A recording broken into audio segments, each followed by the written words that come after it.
Oi, tudo bem, pessoal? Hoje iremos conversar sobre a reencarnação de Zaqueu como Bezerra de Menezes.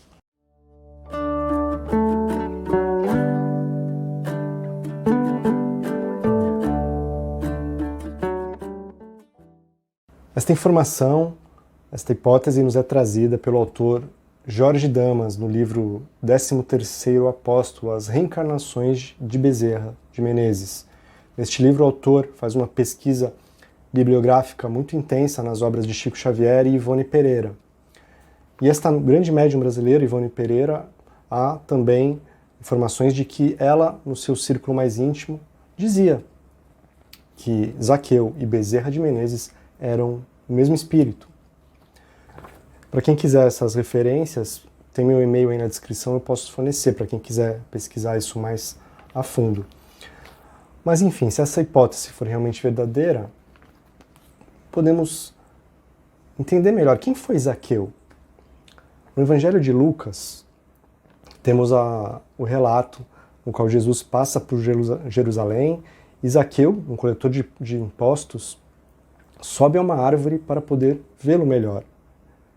Zaqueu tinha baixa estatura e quando Jesus passa, conversa com Zaqueu, dizendo que iria visitá-lo na sua residência naquela noite. A população fica em choque. Como assim? Jesus vai na casa deste homem? Ninguém gostava dos coletores de impostos. Mas Jesus explica, posteriormente, ao visitá-lo, que ele estava perdido. E Zaqueu sabia disso.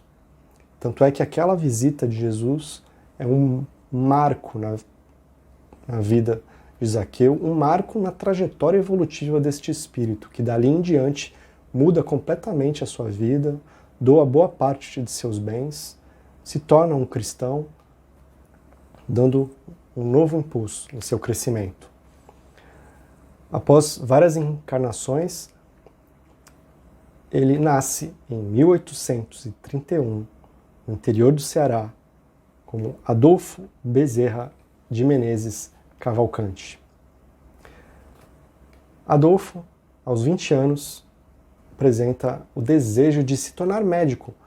A família precisou angariar recursos para comprar a passagem ao Rio de Janeiro, capital do Império, onde Adolfo chega totalmente sozinho aos 20 anos. E durante 5 anos tem muitas dificuldades. Precisava estudar em bibliotecas públicas, dar aulas particulares. Há até uma passagem na qual ele estava muito desesperado porque não tinha dinheiro para pagar o aluguel naquela semana. E naquela noite, um estudante bate em sua porta pedindo aulas de matemática. E Adolfo, muito honesto, disse que não era sua especialidade, mesmo precisando. E esse estudante insiste, e mais do que isso, paga adiantado. Adolfo então vara 2 noites estudando matemática para atender o rapaz que nunca mais apareceu. Aos 25 anos, Adolfo então se forma e logo abre seu consultório, que a princípio vivia as moscas, mas desde o início ele atendia todas as pessoas que lhe procuravam em sua residência, a hora que fosse, começando a ser conhecido como Dr. Bezerra de Menezes, o médico dos pobres, mesmo antes de se tornar espírita. Dr. Bezerra tinha uma visão missionária da medicina. Ele dizia que o médico jamais poderia se negar a atender uma pessoa, e aqueles que assim o fizessem não eram médicos, mas negociantes da medicina. Ele se casa aos 29 anos, sua primeira esposa falece 2 anos depois, deixando-o com 2 filhos pequenos. 1 ano depois ele se casa novamente com Dona Cândida, com quem teve mais 7 filhos. A população que ele atendia começa a pedir para Bezerra de Menezes que os representasse na Câmara Municipal. Ele a princípio hesitou, mas com o apoio de sua esposa se candidata e temos mais esse aspecto da vida tão produtiva do Dr. Bezerra, que exerceu alguns mandatos políticos, dando um exemplo de como é possível sim para homens e mulheres bem intencionados se envolverem com política e darem a sua contribuição para a vida da população, principalmente a mais necessitada. Dr. Bezerra começa a estudar, trabalhar incessantemente. Por volta de 1865, os primeiros centros espíritas começam a surgir no Brasil, e quando ele tinha 34 anos, um exemplar de O Livro dos Espíritos cai em suas mãos. Ele lê com ardor. Tinha a sensação de que já conhecia aquela doutrina. E passa a estudar os livros de Kardec. Ele também escrevia muitos livros, escreveu um livro sobre a loucura sobre um novo prisma, no qual pela primeira vez aborda a hipótese de influências espirituais agravando casos de transtornos mentais. Escreveu um livro também sobre a escravidão no Brasil, formas de abolir a escravidão com menos danos à nação, 19 anos antes da abolição da escravatura, ou seja, ele era realmente um espírito à frente de seu tempo, um abolicionista. Traduziu livros de Kardec, ele escrevia artigos para jornais, inclusive para o maior jornal em circulação do Brasil, o jornal O País, no qual o Dr. Bezerra escrevia artigos sobre espiritismo que foram um impulso muito grande, uma divulgação muito grande para a doutrina espírita no Brasil. E tal era seu brilhantismo que até o redator-chefe do jornal, que era Quintino Bocaiúva, se tornou espírita. O Dr. Bezerra era, antes de tudo, um homem muito bom. Ele nem queria cobrar as consultas dele no consultório. A esposa que teve que falar com o dono da farmácia, que tinha uma farmácia embaixo do consultório do Dr. Bezerra. Então a esposa, desesperada, conseguiu que o Dr. Bezerra cobrasse um valor simbólico de quem pudesse pagar, mas o dinheiro era dado para esse dono da farmácia e ia direto para a esposa do Dr. Bezerra. Ele nem tinha contato com esse dinheiro. Ele era muito generoso, tinha um coração gigante. Uma vez uma mulher que ele estava atendendo disse que não tinha dinheiro para comprar os remédios. Então ele lhe dá, sem hesitar, a única coisa de valor que ele tinha, que era o seu anel de formatura. Numa outra ocasião, ao ser abordado por um pai de família que não tinha dinheiro para comprar leite para seus filhos, o Dr. Bezerra lhe dá tudo o que tem nos bolsos, ficando ele próprio sem dinheiro para pagar o bonde e voltar para casa, tendo que recorrer à ajuda de desconhecidos.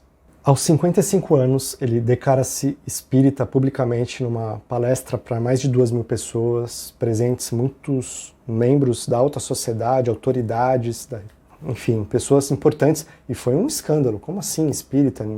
Naquela época, então, o Dr. Bezerra foi muito corajoso em fazer isso. Ele é logo convidado para ser presidente da Federação Espírita Brasileira, da FEB, mas diz ainda que precisa estudar mais os livros de Kardec, demonstrando também sua grande humildade.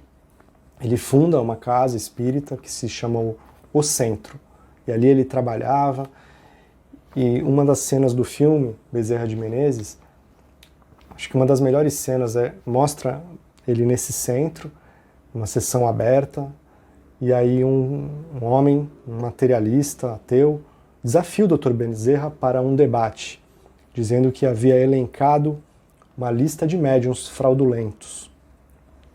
O Dr. Bezerra, muito inspirado, dá uma resposta enorme, mas resumindo, ele diz que aceita o desafio, mas apenas se ele levasse ao debate uma pessoa que o materialismo tenha consolado e erguido moralmente no mundo. Ele diz, meu amigo, se vocês puderem trazer um só desses desventurados do mundo a quem o materialismo tenha dado socorro moral, nós espíritas aceitaremos o debate. E é claro que o homem fica quieto e vai embora. Em 1889, Dr. Bezerra é eleito, nomeado presidente da FEB. O cenário no espiritismo era caótico. O espiritismo corria o risco de se dividir em várias correntes. Haviam aqueles que se afinavam, tinham mais afinidade pelo lado religioso, outros pelo aspecto mais científico da doutrina. Então era preciso uma união, uma identidade única do espiritismo no Brasil. E no livro Brasil, Coração do Mundo, Pátria do Evangelho, de Chico Xavier, temos uma passagem que o guia espiritual do Brasil, Ismael, dá essa diretriz a Bezerra antes dele encarnar, que ele tinha essa missão de reunir os elementos dispersos do núcleo de atividades espirituais que eles queriam construir. O Brasil tinha uma missão espiritual, tem uma missão espiritual, um celeiro espiritual do mundo, um dos celeiros no terceiro milênio. Então o Dr. Bezerra assume a FEB com essa grande preocupação de unir os espíritas. O espiritismo sofria muitos ataques da imprensa, da igreja, e o Dr. Bezerra sempre dizendo para responder esse ódio com amor. E foi muito tocante ao pesquisar o tema, quando eu descobri, eu não sabia disso, que o Dr. Bezerra ele recebeu uma mensagem do próprio Kardec, por meio de um médium que tinha muita credibilidade na época, e a mensagem intitulada Instruções de Allan Kardec aos Espíritas do Brasil, ou seja, o próprio Kardec, 20 anos após o seu desencarne, trouxe mensagens aos espíritas brasileiros. E sugeriu a Dr. Bezerra que instituísse nas casas espíritas o estudo das obras básicas, cursos de educação da mediunidade, assistência aos necessitados, coisas que a gente faz até hoje nas casas espíritas. Vejam que bonito, por sugestão do próprio Kardec, nesta mensagem. Neste ano, 1889, o cenário político no Brasil fervilhava, foi proclamada a República, os membros deste regime temiam conspirações para derrubá-lo, então as reuniões foram proibidas por um tempo, mudou-se toda a legislação e, pasmem, o novo Código Penal proibia expressamente o espiritismo, estipulando pena de 1 a 6 meses de prisão. Consegue imaginar isso? Muitos espíritas foram presos, a revista O Reformador parou de circular. A situação era realmente preocupante. Somente em 1894 as coisas começaram a se acalmar. O Dr. Bezerra volta à presidência da FEB, tinha pedido um afastamento. Ele, na verdade, hesitou em retornar, mas por meio de uma nova mensagem mediúnica pelo mesmo médium, desta vez o espírito de Santo Agostinho encoraja o Dr. Bezerra, dizendo que iriam auxiliá-lo. Ele retorna então à presidência da FEB e ali permanece até o seu desencarne, em 1900.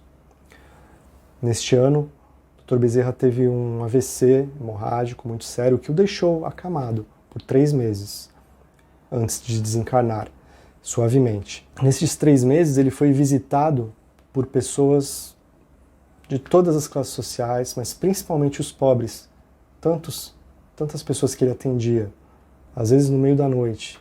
E muitos deixavam doações embaixo de seu travesseiro, percebendo as dificuldades materiais de sua família. Agora uma reflexão. Um homem que foi médico, político, ao final de sua vida, morreu pobre, mostrando o grau de desapego deste espírito que doava boa parte do que tinha, até o que ia fazer falta para a sua família, dando uma amostra do que é real, o real desapego de um espírito, um grau de evolução realmente muito à frente do nosso, que às vezes nos apegamos, somos tão mesquinhos. E enfim, Dr. Bezerra volta ao mundo espiritual. E qual foi a maior alegria do Dr. Bezerra no seu retorno ao mundo espiritual? No livro Semeador de Estrelas, de Sueli Caldas Schubert, temos um relato no qual o Dr. Bezerra ainda está acordando num hospital na vida maior, e ele ouve lá fora uma multidão, ele vai até a janela e vê centenas, milhares de pessoas cantando, saudando, e pergunta à sua amiga Celina, que ali estava, quem são essas pessoas? E ela explica, são as pessoas que você ajudou durante a sua vida física, e espíritos que você consolou, pessoas que você atendeu sem cobrar, que você consolou, todos aqui eles fazem questão de te saudar neste retorno à vida maior. O Dr. Bezerra passa então a trabalhar incessantemente. Passados 50 anos do seu desencarne, foi feita uma confraternização para comemorar este momento. E nesta ocasião, Celina novamente traz uma mensagem de Maria de Nazaré, diretamente a Bezerra de Menezes. Este caso está no livro Lindos Casos de Bezerra de Menezes.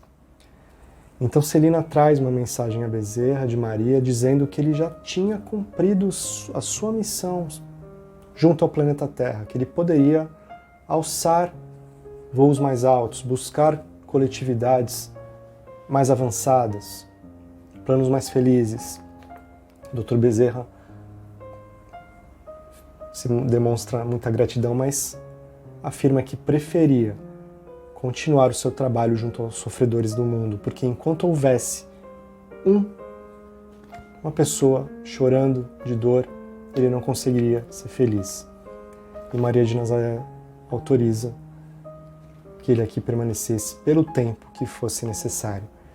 E desde então, o Dr. Bezerra está sempre conosco, nos auxiliando.